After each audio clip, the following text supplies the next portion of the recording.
In the last class, we have studied about radiopharmaceutical and contrast media, radioactivity, decay constant, half-life, and today we discuss about the alpha, beta and gamma radiation. This is the second part. We have already covered antimicrobial inorganic official compound. For this video, please check the description box. This is your DPharm syllabus of first year. And now the type of radiation. What is the type of radiation? कोई भी अगर जो radio active isotope है अपनी जो energy है, जो उस पर एनर्जी है, क्योंकि वो अनस्टेबल है तो उस पर एक्सेस एनर्जी है, वो डिसिपेट करता है in the form of alpha और बीटा पार्टिकल में। और जब वो अल्फ़ा और बीटा पार्टिकल को इमिट कर देता है तभी उस पर अगर एक्सेस अमाउंट ऑफ एनर्जी बच जाती है तो वो इमिट करता है in the form of gamma rays. सबसे पहले वो अल्फ़ा या बीटा पार्टिकल के फॉर्म में अपनी एनर्जी को इमिट करेगा, अगर उस पर फिर भी एक्सेस एनर्जी बचती है तो फिर वो गामा रेज में। तो here it is written that the radiation emitted by radioactive isotope is in the form of charged particle of matter, that is alpha or beta particle, and after the emission of this particle the nucleus still has excess energy.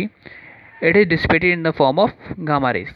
सबसे पहले alpha beta particle की form में emit करेगा energy को और उसके बाद उस पर एक्सेस एनर्जी बचती है तो वो गामा पार्टिकल्स की फॉर्म में या गामा रेज की फॉर्म में इमिट करेगा एनर्जी को। So what is alpha particles?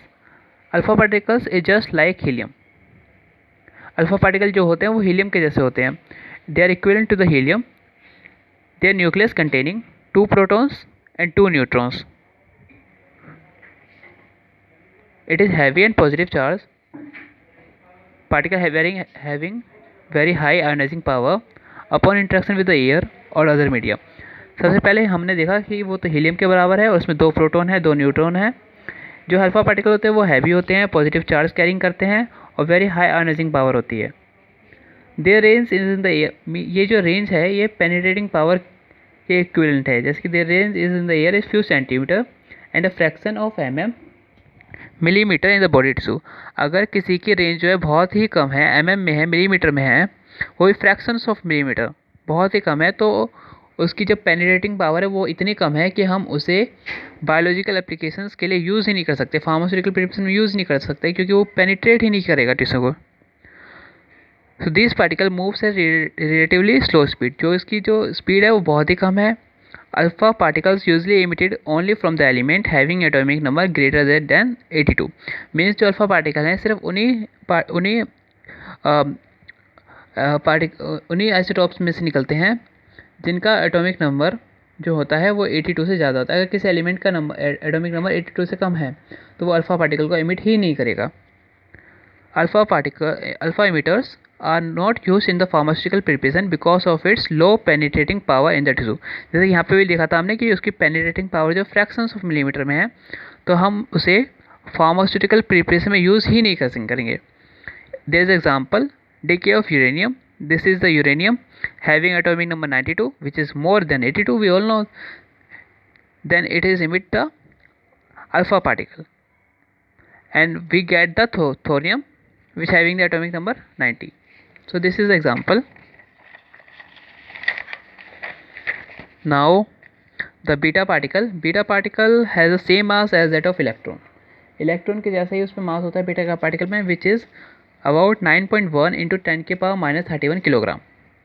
So beta radiation has a greater penetrating power than that of alpha rays. अगर अल्फा रेस से उसकी पेनिट्रेटिंग पावर ज़्यादा है तो हम उसे बायोलॉजिकल एप्लीकेशन में यूज़ करेंगे। Because of the low mass कम है इसलिए उसकी जो है पेनिट्रेटिंग पावर ज़्यादा है। They can be travel with a high velocity because of their low mass, इसका जो लाइटर मास है उसकी वजह से पेनिट्रेटिंग पावर ज़्यादा है और उसकी वेलोसिटी भी ज़्यादा है। Their range is in the air is few metres. अब जो इसकी रेंज है एयर में फ्यू मीटर्स में आ गई और टिश्यू में सेंटीमीटर में। जब किसी की रेंज सेंटीमीटर में आ जाती है तो वो पेनिट्रेट करेगा, टिश्यू को पेनिट्रेट करेगा, क्योंकि जो सेल है उसका साइज़ ही बहुत छोटा होता है, लेकिन तो इसलिए सेंटीमीटर में उसकी रेंज है तो ये पेनिट्रेट करेगा और इसे हम बायोलॉजिकल एप्लीकेशन में यूज़ करेंगे। बायोलॉजिकल जो हमारी एप्लीकेशंस होती हैं उसमें हम यूज़ करेंगे, जैसे डायग्नोस्टिक पर्पज़ के लिए भी यूज़ करेंगे।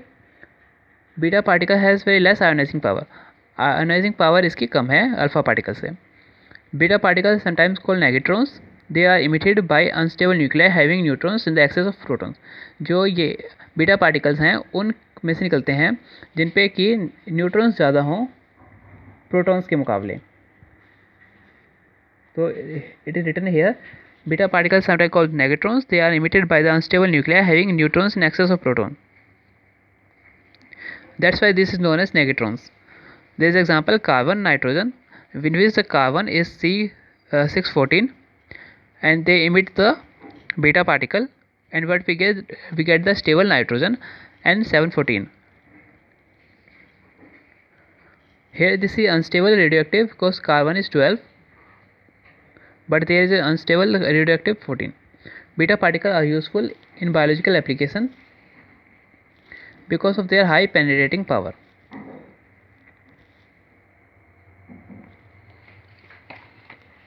Now the gamma radiation. Gamma rays are short wavelength and similar to X rays. जो गामा रेज होती है वो शॉर्ट वेवलेंथ की होती हैं और सिमिलर होती हैं एक्स रेज की। Having the speed of light, इसकी स्पीड कितनी होती है लाइट के बराबर, 3 × 10⁸.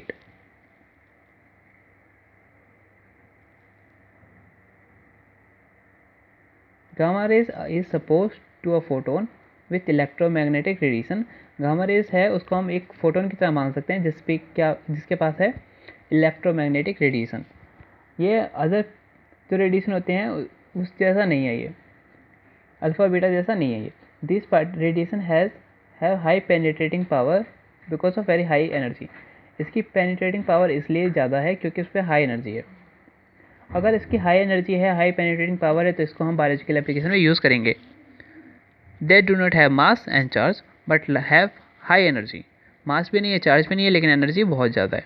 Because gamma rays are uncharge, gamma rays uncharge है क्योंकि इस पर चार्ज ही नहीं है। They have poor ionising power. अगर इस पर चार्ज नहीं है तो आयनाइजिंग पावर की बात ही नहीं है, उस पर आयनाइजिंग पावर भी नहीं है। Gamma rays have wide application in medicine as well as diagnostic purpose. Gamma rays जो है वो उसकी एप्लीकेशन हम मतलब डायग्नोस्टिक पर्पज़ के लिए बहुत ज़्यादा यूज़ करते हैं क्योंकि इस पर पेनिट्रेटिंग पावर बहुत है। अब हमारे पास एक समरी सी है जो अल्फ़ा बीटा और गामा रेडिएशन को थोड़ा जल्दी समझा सकती है, जिसमें हम देखेंगे रेडिएशन, इसकी प्रॉपर्टीज़ को, नेचर को, resemblance, penetrating power, ionizing power, application. So हम स्टार्ट करते हैं अल्फ़ा पार्टिकल से। अल्फ़ा पार्टिकल का नेचर पॉजिटिव है। उसके बाद किससे रिसेंबल करता है? रिसेंबल करता है हीलियम से, 2He4। पेनिट्रेटिंग पावर बहुत कम है, इसलिए तो हम एप्लीकेशन में यूज़ नहीं करते उसे बायोलॉजिकल एप्लीकेशन में। आयनाइजिंग पावर हाई है, application no application. Beta particle nature कैसा नेगेटिव है, रिसेंबलेंस इलेक्ट्रॉन के जैसे करता है। इसका मास कितना होता है? इलेक्ट्रॉन के बराबर होता है। पेनिट्रेटिंग पावर हाई है, अगर इसकी पेनिट्रेटिंग पावर हाई है तो हम इसको एप्लीकेशन में यूज़ करेंगे। Ionising power low, application yes, wide application. Last is gamma radiation. Gamma radiation पे कोई चार्ज था? नहीं था। रिसेंबलेंस कैसी है? एक्सरेज की जैसी है। पेनिट्रेटिंग पावर हाई है, इसलिए पेनिट्रेटिंग पावर हाई है तो हम इसे वाइडली डायग्नोस्टिक पर्पज़ के लिए, बायोलॉजिकल एप्लीकेशन के लिए यूज़ करेंगे। आयनाइजिंग पावर पुअर है, application wide application. So we have covered today alpha beta and gamma radiation means type of radiation. In next class we will study about the biological effect of radiation, measurement of radioactivity and GM counter. In next class we will study about the biological effect of radiation.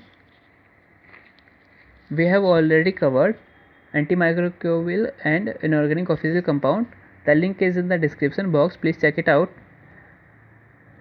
And if you like the video, please subscribe the channel. If you have any query, please write it in the comment box. This is your syllabus is going from antimicrobial to radiopharmaceutical. The link is in the description and you can see the playlist. So thank you for the today.